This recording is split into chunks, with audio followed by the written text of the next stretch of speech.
తల్లిదండ్రులు కావాలని మీ కలను నెరవేర్చుకోండి హెగ్డే ఫెర్టిలిటీ సెంటర్ ద్వారా ఉచిత మొదటి కన్సల్టేషన్ పొందండి 8807447474. రీమేక్లు చేయరు అసలు ఆ ప్రస్తావన కూడా మీ దగ్గర రాదేమో. నేను చేయనండి, చేయలేను, నాకు కిక్ ఉండదు. అది నేను చూస్ చేసేదేం సార్, మరే కరెక్ట్. నేను అది పెద్ద ఇబ్బంది పడతాను. నేను రీమేక్లు మధ్య బాగా డిసప్పాయింట్ కూడా ఎప్పుడు రీమేక్ ఈజ్ అలా అని కాదు సార్, నేను వాళ్ళతో చెప్పడం నేను ఎవరితో సినిమాలే కూడా నేను రీమేక్లకి వెళ్ళాను సార్. ఎందుకంటే ఆల్రెడీ చూసిన సినిమా సార్ అది. నేను సో కొత్త పాయింట్ ఆఫ్ వ్యూ ఏదైనా ఉంటే నేను చేస్తాను ఆ రీమేక్లో కూడా. కొత్త పాయింట్ ఆఫ్ వ్యూ దానికి ఇప్పుడు నేను చేసిన దానిలోనే నాకు భద్ర ఉంది, సెకండ్ వెర్షన్ ఉంది, నాకు నేను చేయగలను. ఓకే, భద్రకి సెకండ్ వెర్షన్ ఉంది, కానీ సెంట్రల్ పాయింట్ అదే ఉంటుంది. ఆ సెంట్రల్ పాయింట్ మార్చాలి, మారిస్తే వచ్చేస్తుంది మొత్తం కొత్త కథ వస్తుంది.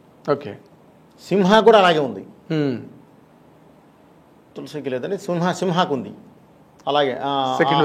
ఇదే ఉంటుంది, సెకండ్ వెర్షన్ ఉంటుంది. సెకండ్ అంటే అదర్ వెర్షన్, ఇంకో రకంగా కూడా తీయచ్చు సినిమా. ఓకే, అదర్ వెర్షన్ అలా ఇంకేదన్నా నేను వెళ్ళినప్పుడు చేయగలను. కాదు సార్, దాన్ని ఎవరు డిసైడ్ చేస్తారు? మీకు మీరే డిసైడ్ చేసుకుంటారు కదా రెండు వెర్షన్స్ ఉన్నప్పుడు? అంతే కదా సార్. అమ్మ మీరు మామూలు కారండి. కాదు సార్, ఎందుకంటే అది మా ధర్మం సార్. అది ధర్మం ఏంటంటే సార్, ధర్మం ఏంటి తేడా వచ్చిందంటే గొప్ప పగిలిపోతుంది. ఇప్పుడు ధర్మం ఓకే, మీ బాధ్యత, మీ ఉద్యోగ ధర్మం లేకపోతే మీ బాధ్యతలో ఉండే ధర్మం అది. బట్ ఏదైనా ఒక బ్రిటిష్ వాళ్ళు ఎక్కువగా కౌన్సిలింగ్ని నమ్మేవారంట. కౌన్సిలర్స్ కూర్చుని డెసిషన్ తీసుకోవడం అది. అవును, అది అప్పుడు బాధ్యత అన్నది అందరికీ పంపకం జరుగుతుంది. ఇక్కడ మీరు రెండు వెర్షన్స్ రాసుకుని రెండు బాగున్నాయి దీనిలో వెళ్దామని అనుకోవడం మాత్రం ఇప్పుడు నాకు సాహసమే. నాకు ఒక రైటర్స్ వింగ్ కూడా ఉంటుందండి, వాళ్ళతో కూడా కూర్చుంటాను సార్. ఓకే, కూర్చొని వాళ్ళ అభిప్రాయాలు కూడా మొత్తం వింటామండి. వాళ్ళతో పాటు కూర్చొని వాళ్ళ అభిప్రాయాలతో పాటు మొత్తం అంతా కూడా అభిప్రాయం తీసుకున్న తర్వాతే ఫైనల్ జడ్జికి నేను వెళ్తాను. Okay, then you will arrive at final decision. Sir okay, ఇప్పుడున్న ఇది ఎలా ఉంది, ట్రావెల్ ఎలా కావాలి, ఏంటి వాట్ ఇస్ వాట్, ఇప్పుడు నడుస్తున్న ట్రెండ్ ఎలా ఉంది, ఓకే, ఎవరిని మనం ఖాయం చేస్తున్నాం, ఈ సినిమా ద్వారా ఎవరిని ఫస్ట్ ఆడియన్ మన సినిమాకి రావాలి అనేది కంపల్సరీ ఇది పెట్టుకుని కూర్చుంటాను. ఓకే, తర్వాత నాకు అంటే మీరు ముత్యాల సుబ్బయ్య గారి దగ్గర అసిస్టెంట్గా ఉన్న రోజుల నుంచి మీరు నాకు తెలుసు. ఇన్ జనరల్గా సుబ్బయ్య గారు అన్నీ కూడా మమతల కోవిల, మమతానురాగాలు, ప్రేమ బంధం ఇలాంటి సినిమాలు సుబ్బయ్య గారు అన్నీ దాదాపుగా. కానీ మీరు అంత ఇమోషనల్ ఎరప్షన్ ఎక్కడి నుంచి అడాప్ట్ చేసుకున్నారంటే? సార్ అడాప్ట్ అదేం లేదు సార్, టైం ఆ టైంకి అది కూర్చుంది సార్. ఆ తర్వాత నేను 2004కి నేను డైరెక్టర్ అయ్యాను. అవును, ఆయన దగ్గర నేను పనిచేస్తుంది 98, 99, 2000 ఆ లోపే చేశాను సార్. ఆ తర్వాత 2001 నుంచి నేను బయటకు వచ్చేసాను. ఓకే, 3 ఇయర్స్ ఫైల్ పట్టుకొని తిరిగాము. 2004లో నేను భద్రా స్టార్ట్ చేశాను. అప్పటికి చాలా మారిపోయాయి. సో ప్లస్ నా పాయింట్ ఆఫ్ వ్యూ ఒకటి ఉంటుంది సార్.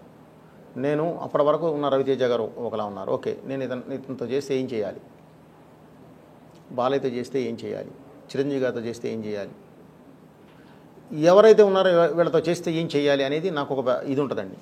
సో ఆ కాలమాన ప్రకారం మారిన దీని ప్రకారం మార్పుల ప్రకారం అది చేంజ్ చేసుకుంటూ వచ్చామండి, దానికి తగ్గట్టు మారుతూ వచ్చాం.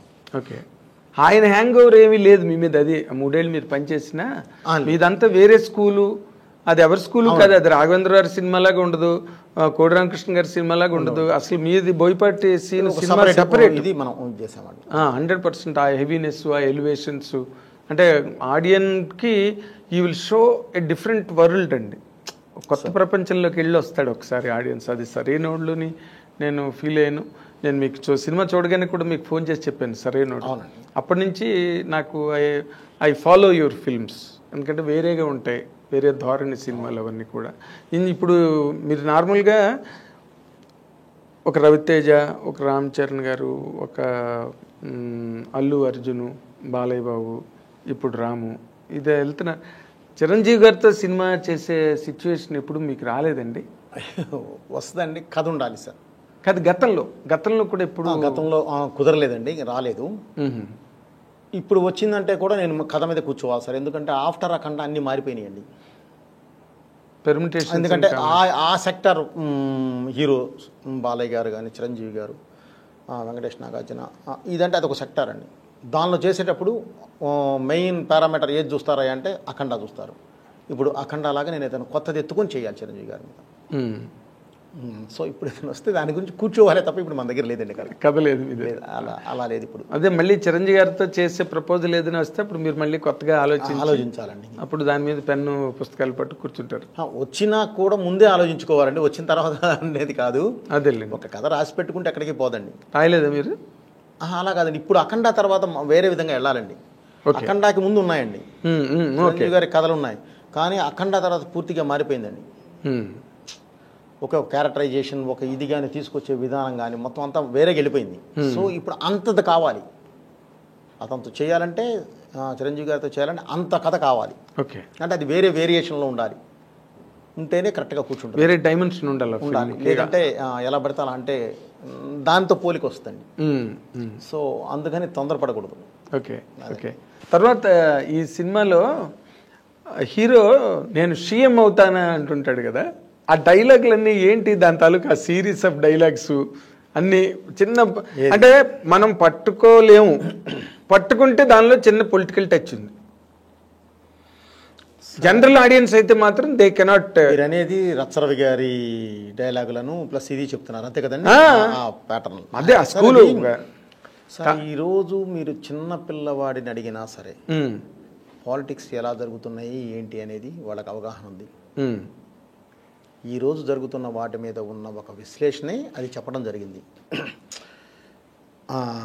రచ్చరవి గారితో కానీ ఏదైనా సరే హీరో గారితో కానీ చేయడం జరిగింది.